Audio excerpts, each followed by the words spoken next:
Greetings, Rajee Narinesingh here, transgender activist, author, and actress. Currently on season 2 and 3 of Botched on the E Network, and I've done a couple appearances on I Am Jazz on the TLC network. So if you haven't seen it, check me out. Anyway, I don't know if you all have heard about the recent news story where the teenage boy, I think about 14 or 15, was at school here in the USA, and he was basically running around and flinging a knife around in the air at people. And kids actually started to take out their cameras and film this. They were recording it. And he's just running around and, swinging the knives at the other students and appearing to really be crazy and like he's lost it. They had a school policeman come to the scene, and he was trying to, calm him down and have him put the knife down and stop what he was doing, and the boy wouldn't stop. And the police officer ended up shooting him. Thank God he didn't die, but he is in critical condition at the hospital. I watched this news story, and as I was watching it, listening to the story and watching the video, something in me said to myself, I bet you this kid has been bullied. And I thought that. Sure enough, yesterday there's been a few news reports that have come out that this kid had been being bullied by a number of students in the school. And if you look at the video, you can see where he's bleeding from his nose and his mouth, which to me indicates that he was probably being beaten up and he pulled out the knife to defend himself. Take it from someone that was relentlessly bullied growing up. Oh my God, it was horrendous. I would say from about the age of 5 or 6, first grade, to about sixth grade, it was horrendous. In seventh grade, I was fortunate enough to get accepted to a magnet school, and it took me out of the neighborhood to a school with students that came from all over the city. So it was more of a melting pot, and it got a little better for me. But when I tell you from first grade to sixth grade, brutal, well, I mean, I'm a multiracial individual. And at that time, I was an effeminate little boy. So here you have this multiracial, effeminate little boy who is definitely standing out. I was different. And because of that, I paid for it, honey. Oh, yes. I remember in first grade, there was this fifth grader who was bullying me. I mean, he would pick at me in the schoolyard. He'd take my lunch, if that my mom would pack for me on a pretzel day. The kids could buy pretzels, and my mom would give me money for that. He'd take that money, and it was just on and on. And one day, he bought a knife to school. And during recess, he threatened me with it. He said, after school, I'm going to kill you. Now, picture what this would do to the mind of a first grader. Okay? And he told me I better not tell anyone. And I was so scared of him. I was terrified. So I'm thinking, I'm going to die after school. I am going to die. And I'm in class, and, I guess the way I was behaving, my teacher picked up something wasn't right. So she pulls me out of the class, and she's like, honey, what's wrong? And I broke down. I started crying, and I was like, he's gonna kill me. He's gonna kill me. And she's like, who's gonna kill you? And I'm like, he's gonna kill me. And she's like, honey, who's gonna kill you?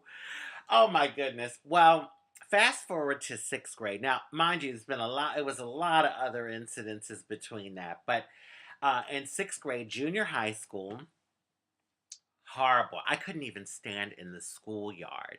I would literally have to wait for the bell to ring. And my junior high was like about a half a block away. So I'd wait for the first bell to ring to then run into school to make it into class before the second bell. Because if you didn't make it, you were late. But I couldn't stand in the schoolyard without the kids picking on me. Oh my God, it was horrendous. And it was this one that was relentless with it. I mean, it went on for months. Oh my God. Take my lunch. Uh, in the hallway, he'd see me and he'd bump into me or push me, yelling in my face, faggot. He'd scream at me in my face, faggot.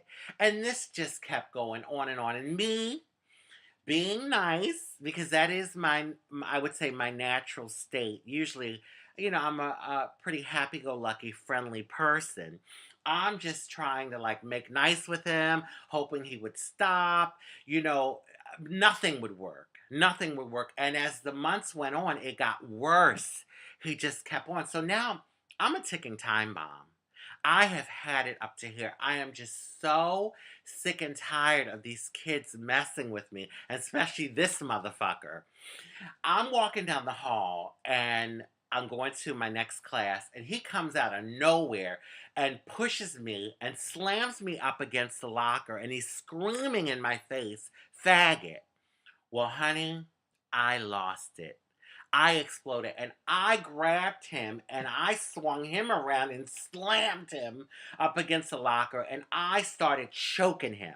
Oh, I was choking this mother. Oh, Lord, let me calm down. I'm reverting back to that time. Oh, okay. But I was choking the crap out of him and I wouldn't let go. Oh no, I wouldn't. The teacher ran out of the classroom. She couldn't get me off of him.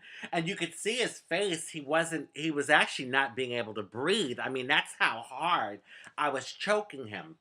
Some of the other students tried to pull me off. I wouldn't let go, honey. Oh no, I was out for blood. And it took the vice principal to run out of his office and pry me off of him. So, who do you think got suspended? He did. Yes, he did. Because you know what? All of the teachers knew.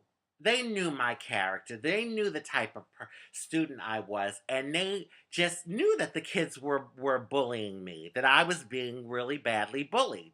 And I sat in that principal's office and I'm praying, like, I'm like in my mind, like, please expel me or suspend me or something. Because I wanted to get the hell out of that school, and they suspend him.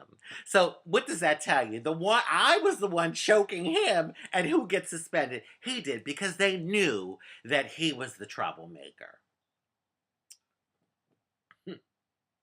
It's a shame if this 14-year-old teenage boy was defending himself. It's a shame that he was misunderstood in that moment and ended up being shot, and now he's in critical condition in the hospital.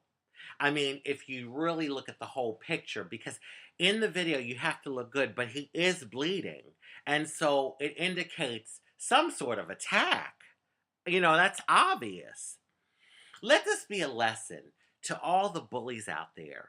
Stop it. Because one day you're going to fuck with the wrong one.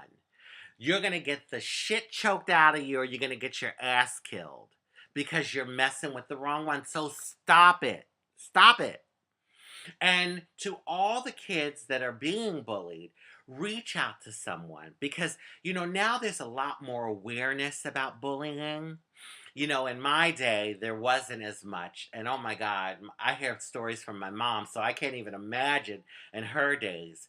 But, it's been going on forever. And I even remember, like, I felt like some of the teachers were almost thinking, well, maybe he needs to be bullied a little toughen him up, butch him up, that kind of mentality, that bullshit mentality. But anyway, things have changed. We're in a new day now. There's a lot more awareness about bullying. So you can certainly reach out to someone, a counselor, one of your favorite teachers that you feel comfortable with, a family member, somebody, because you don't want to be defending yourself and be misunderstood as the bad guy and end up in a hospital bed in critical condition.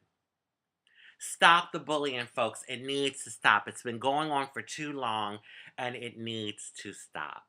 Love, peace, and blessings.